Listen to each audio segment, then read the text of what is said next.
Hello বন্ধুরা, সবাইকে শুভেচ্ছা জানাচ্ছি। আমি মাসুম মনোয়ার। আজ পড়ছি কবি মঈন মুনতাসিরের কবিতা মিছিলে আবার।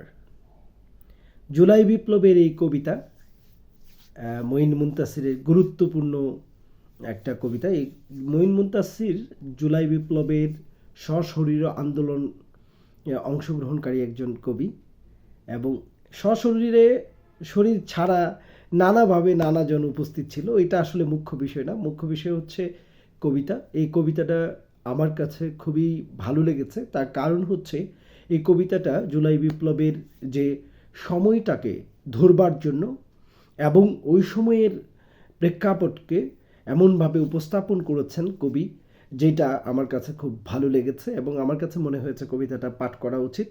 সেই জায়গা থেকে আমি পড়ছি মিছিলে আবার।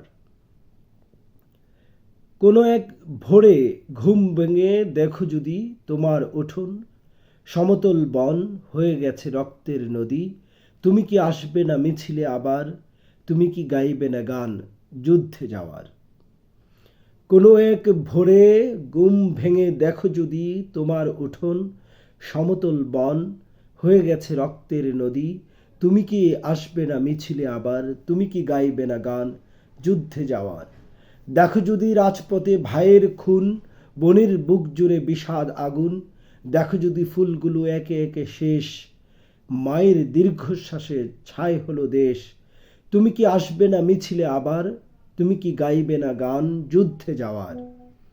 দেখো যদি শিশুদের চোখ জুড়ে ভয়, আমাদের ঘরগুলো রক্ত প্রলয়, দেখো যদি ভ্যান ভরা লাশের বহর, রক্তে রক্তে ভাসে খুনের নহর, তুমি কি আসবে না মিছিলে আবার?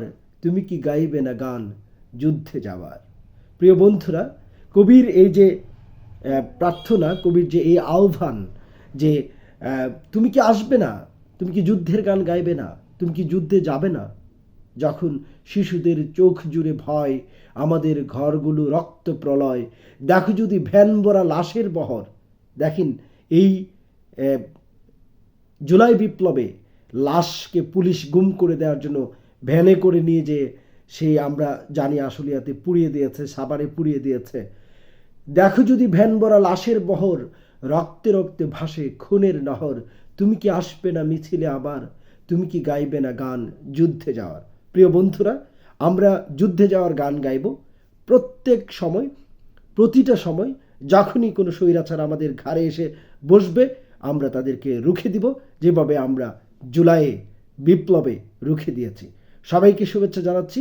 কবি মঈন মুনতাসিরের এই কবিতাটি একটি গানও বটে। এটি অনায়াসে যে কোনো শিল্পী গাইতে পারবেন, সেই প্রত্যাশা রাখি। কোনো একজন গীতিকার সুরকারের যদি নজরে পড়ে এই গানটি চমৎকার একটি গান হিসেবে, এই কবিতাটি একটি গান হিসেবেও আমাদের কাছে পৌঁছাবে, এই বিশ্বাস রাখি। তো কবি মঈন মুনতাসিরকে অনেক অনেক ভালোবাসা জানাই এই কবিতার জন্য। অনেক ভালোবাসা। সবাই ভালো থাকবেন। আল্লাহ হাফেজ।